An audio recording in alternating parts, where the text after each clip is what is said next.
Hi, and welcome back to Todd Reverage's Hockey Techniques. We're working on our off-ice stick handling, shooting, and passing.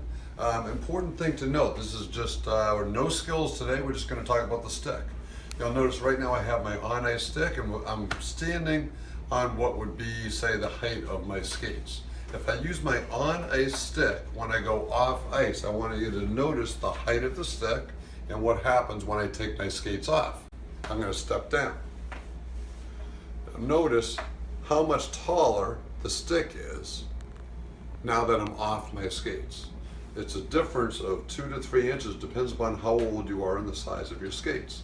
That will make a big impact on your stick handling, passing, and shooting when you go back on the ice. Okay, so if I am going to buy or get an older stick for an off-ice stick and I am going to cut it down, sometimes players may ask for their brother or their sister's another teammate's stick so that you can cut it down. It's an older stick. Well, that's great. But here's an example of another mistake that you may make, and I'm trying to hopefully you don't do it.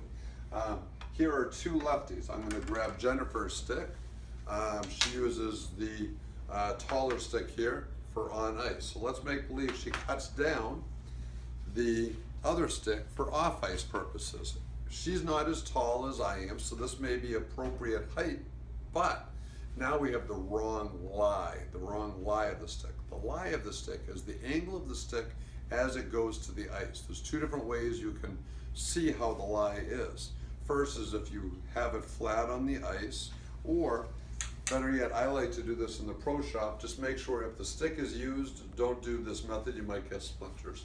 But if you have two good blades, you make sure that the blades are flush. In other words, they're equal. There is no unevenness there.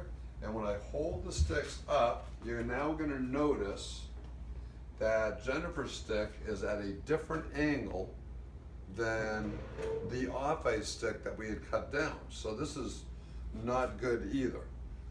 Basically, Jennifer's stick, if we had them flat on the ice, is a taller stick. It is a lie 6 stick, where the Bauer is a lie 5 stick. So you can see the difference in having the blade on the ice or on the ground.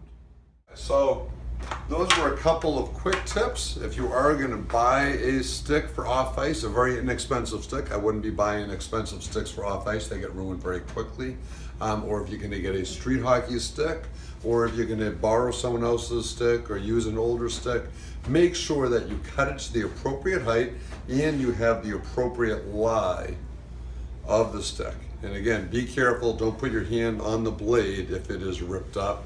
You can, one last time, just as a reminder, you can check the lie just by having the blade flat on the surface without having to actually physically touch the blade of the stick. But if they're newer sticks, you can check it out that way.